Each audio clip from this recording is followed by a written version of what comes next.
Renegade Immortal, Chapter 546. Hello, welcome back to my channel books with AR। फ़ानी इंसान के तौर पर गुजारे गए वो कई दर्जन साल उसकी ज़िंदगी के सबसे पुरसुकून साल थे, और वो दौर भी था जब उसकी कल्टीवेशन में बहुत इजाफा हुआ था। अगरचे कई साल गुजर चुके थे, वो उन चीज़ों को भूल नहीं सकता था जो उसने उस वक्त महसूस की थीं। दान यू के बारे में सोचने पर उसने एक आह भरी जब उसने अपने प्याले में मौजूद तमाम शराब एक घूंट में पी ली। इस शराब को बनाने का तरीका ऐसा था कि पीते वक्त ये बहुत तेज होती थी, लेकिन फिर इसने एक वाकई यादगार जायका छोड़ा। ये उस शराब से बहुत मिलती जुलती थी जो दा न्यू उसके लिए लाया करता था। 13 अभी तक खामोश था। ऐसा लगता था कि वो देख रहा था कि वोंग लेन के जहन में कुछ है। वो सिर्फ इतना कर सकता था कि जब प्याला खाली हो जाता तो वोंग लेन के लिए शराब डाल देता। हु पाओ ने काफी देर तक मुजाहमत की थी, और बड़ी मिकदार में थूक निगलने के बाद वो आखिरकार मजीद बर्दाश्त नहीं कर सका। उसने वोंग लेन को देखा, फिर उसने चुपके से एक मटका उठाया, सील तोड़ी और अपने लिए एक प्याला भरा। उसने प्याला उठाया, उसे एक घूंट में पिया और फौरन चौंक गया। जैसे ही वो दूसरा प्याला भरने वाला था, उसने 13 को सर्द मेहरी से उसकी तरफ देखते हुए देखा। उसने जुल्म महसूस किया, सोचते हुए, मैं सिर्फ कुछ शराब पीना चाहता हूँ। एंसेस्टर कुछ कह भी नहीं रहे हैं, तुम इतना शोर क्यों मचा रहे हो? अगरचे वो अपने दिल में ये सोच रहा था, लेकिन उसने अपने चेहरे पर जाहिर नहीं किया। वोंग लेन ने एक के बाद एक प्याला पिया, और उसके चेहरे पर यादे माजी का तासुर गहरा होता गया जब वो प्लैनेट सुजाकू पर होने वाली हर चीज के बारे में सोच रहा था। उसे अचानक इस डीमन स्पिरिट लैंड को छोड़ने, प्लैनेट टियान्यून को छोड़ने और उस जगह वापस जाने की शदीद ख्वाहिश हुई जिसने उसे जन्म दिया और पाला था। ये ख्वाहिश मजबूत से मजबूत तर होती गई, यहाँ तक कि इसने उसके पूरे जहन पर कब्जा कर लिया। प्याला उसकी गिरफ्त से टूट गया और टुकड़े उसके हाथ में चुभ गए। ताहम वोंग लिन ने उस पर तवज्जो तक नहीं दी, क्योंकि वो अपनी यादों में डूबा हुआ था। इस लम्हे अगर कोई कल्टीवेटर वोंग लिन को देखता तो वो हैरान रह जाता। आखिरकार कल्टीवेटर्स मजबूत डाओ हार्ट्स के लिए कोशिश करते हैं, तो वो खुद को इन ख्वाहिशात के जरिए मगलूब होने और ऐसी यादों में डूबने की इजाज़त कैसे दे सकते हैं? 13 ने फौरन महसूस किया कि कुछ गड़बड़ है। वो अचानक वोंग लिन की तरफ मुड़ा, परेशानी से भरा चेहरा दिखाते हुए। हु पाओ ने भी महसूस किया कि कुछ गड़बड़ है। उसके चेहरे पर परेशानी 13 से कम नहीं थी। ठीक इसी लम्हे रेस्टोरेंट के बाहर से आर्मर के टकराने की आवाज आई, जिसके बाद कुछ बुलंद शोर सुनाई दिया।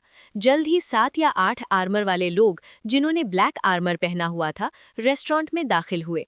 उनके तासुरात इंतहाई मगरूर थे। जैसे ही वेटर्स में से एक आगे बढ़ा, उन्होंने वेटर को एक तरफ धकेल दिया और कहा, अपनी बेहतरीन शराब और खाना लाओ अभी। वेटर को जमीन पर धकेल दिया गया। उठने के बाद वो मुस्कुराया और सर हिलाया और फिर तेजी से चला गया। रेस्टोरेंट के अंदर बहुत से गाहक तेजी से पेमेंट करके चले गए, रुकने की हिम्मत नहीं की। उन 7 या 8 आर्मर वालों ने कुछ मेजों को इकट्ठा किया, बैठ गए और जोर जोर से बातें करने लगे।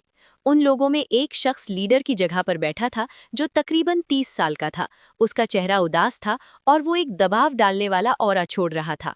शराब और खाने आने के बाद उसने मटका उठाया, मिट्टी की सील तोड़ी और पूरा मटका एक ही बार में पी गया। फिर उसने मटका एक तरफ फेंक दिया और जानबूझकर या अनजाने में मटका वोंग लिन के मेज के पास टूट गया।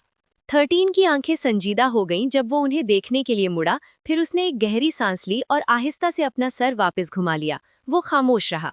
हु पाओ ने भी तेवरी चढ़ाई, लेकिन वो जानता था कि एंसेस्टर के साथ कुछ गड़बड़ है। अभी मुसीबत खड़ी करना अच्छा ख्याल नहीं है, इसलिए उसने अपना गुस्सा दबा लिया। ब्लैक आर्मर्ड मजबूत आदमियों में से एक ने जोर से कहा, लॉर्ड कमांडर, आप फिक्र ना करें। जब वो शख्स परसों आएगा, हम तमाम यूनिट्स को इकट्ठा करेंगे और उस शख्स को दिखाएंगे कि असली कमांडर कौन है। उदास चेहरे वाले आदमी ने शराब अपने मुंह से साफ की और संजीदा आवाज में कहा, क्या तुम्हें उस शख्स के पस मंजर का पता चला? एक और ब्लैक आर्मर्ड सोल्जर ने नरमी से कहा, वो एक फॉरेनर है। मैंने सुना है कि जनरल ने उसका इम्तिहान लिया था, लेकिन वो शर्तें पूरी नहीं कर सका और उसे बतौर इस्तिस्ना कमांडर का ओहदा दिया गया। हम उदास तासुर वाले शख्स ने शराब का एक और मटका उठाया और एक और बड़ा घूंट लिया। लॉर्ड कमांडर, उसके आते ही सबसे पहले मैं उसे चैलेंज करूंगा और देखूंगा कि उसके पास किस किस्म की ताकत है। फौज के कवानीन के मुताबिक अगर उसकी ताकत काफी नहीं है, तो अगरचे उसे लॉर्ड जनरल ने मुकर्रर किया हो, वो सिपाहियों की कमान हासिल नहीं कर सकेगा। सही बात है, लॉर्ड जनरल ने इस नए शख्स को कमांडर क्यों बनाया, जबकि कमांडर को वाइस कमांडर बना दिया? इसकी कोई वजह नहीं है और कोई भी बैठकर ऐसा होने की इजाजत नहीं दे सकता। बस। उदास तासुर वाले शख्स ने एक और बड़ा घूंट लिया और कहा, मैं देखना चाहता हूं कि इस शख्स के पास किस किस्म का हुनर है। फॉरेनर्स ताकतवर और कमजोर फॉरेनर्स होते हैं। ऐसा नहीं है कि मैंने खुद कुछ फॉरेनर्स को कत्ल नहीं किया। अगर ये शख्स ताकतवर है तो हम इमॉर्टल स्लेइंग फॉर्मेशन इस्तेमाल करेंगे। उसके ये कहने के बाद आसपास के तमाम ब्लैक आर्मर्ड सोल्जर्स ने अपने मुंह बंद कर लिए। उदास चेहरे वाले शख्स ने तेवरी चढ़ाई और कहा, तुम लोग डर गए? लोग अभी भी अपने बिल अदा कर रहे थे और जा रहे थे। जल्द ही सिर्फ 2 मेजें बाकी रह गई। डीमन सोल्जर्स की मेज के अलावा वैंगलिन की 3 लोगों की मेज थी। वैंगलिन के हाथ में मौजूद प्याला पहले ही टूट चुका था, लेकिन उसके चेहरे पर यादें माजी का तासुर और भी गहरा हो गया था। Celestial spiritual energy Aahista Aahista उसके जिस्म से फैलने लगी और उसके अंदर दबे हुए डिमोनिक आइडियल्स आहिस्ता आहिस्ता मजबूत हो गए और फैल गए। 13 ने आहिस्ता से पुकारा, एंसेस्टर। वापस डीमन सोल्जर्स की मेज पर उदास चेहरे वाले आदमी ने कहा, अगर तुम डर गए हो तो अभी दफा हो जाओ। उसके पास मौजूद डीमन सोल्जर्स में से एक ने तेजी से कहा, लॉर्ड कमांडर, अगर हम इमॉर्टल स्लेइंग फॉर्मेशन किसी ऐसे शख्स पर इस्तेमाल करेंगे जो हमारी तरफ है तो लॉर्ड जनरल सजा दे सकते हैं। वो शख्स तब तक मर चुका होगा और मुझे मेरा ओहदा वापस मिल जाएगा। अगर सजा होती भी है तो मैं उसे कबूल करने के लिए वहां होऊंगा, इसलिए तुम लोग मुतासिर नहीं होगे। उदास चेहरे वाले शख्स ने शराब का वो मटका खत्म किया और उसे फेंक दिया। ये शराब का मटका इंतहाई तेज रफ्तार से सीधा वैंगलिन की मेज की तरफ उड़ा। 13 की आंखें सर्द हो गईं और उसने मटका पकड़ लिया। उसी वक्त उसका एक्सप्रेशन अचानक बदल गया और उसे एक तरफ धकेल दिया गया और उसके नीचे वाली कुर्सी फौरन टूट गई। 13 का जिस्म जबरदस्ती कई कदम पीछे धकेल दिया गया। उसने जबरदस्ती अपने मुंह में मौजूद खून को निगला और अपने जिस्म को मुस्तहकम किया। उदास चेहरे वाले शख्स ने फौरन चिल्लाया, दफा हो जाओ, आज मेरा मूड खराब है, सिर्फ तुम तीनों की आंखें नहीं हैं। हुपाओ की आंखें सर्द हो गईं जब उसने डीमन सोल्जर्स की मेज को घूरा। वो इनमें से हर एक से ताकतवर डिमोनिक स्पिरिचुअल एनर्जी आती हुई महसूस कर सकता था। वो जानता था कि वो सिर्फ एक के खिलाफ जीत सकता है, लेकिन 2 के खिलाफ उसे मुश्किल लड़ाई का सामना करना पड़ेगा। खास तौर पर वो शख्स जिसने शराब का मटका फेंका था, जिसकी डिमोनिक स्पिरिचुअल एनर्जी अब बाहर नहीं निकल रही थी।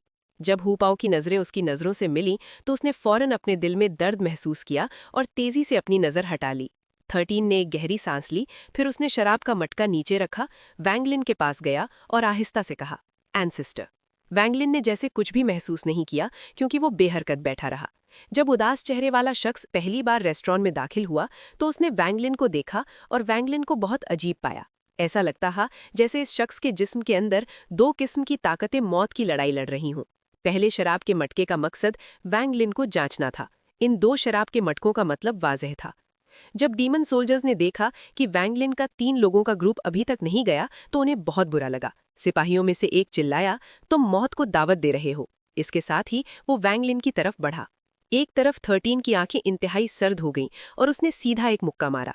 डीमन सोल्जर का रद्दे अमल सुस्त नहीं था, लेकिन वो थोड़ा हैरान था। जवाब में उसका हाथ मुट्ठी में बदल गया और उसने अपने जिस्म में डिमोनिक स्पिरिचुअल एनर्जी को साइकिल किया। उसकी मुट्ठी के गिर्द अचानक एक मोनानिक लाइट नमूदार हुई। फिर ये एक खौफनाक चीते में बदल गई जो उसकी मुट्ठी में दाखिल हुआ और 13 के मुक्के से टकराया।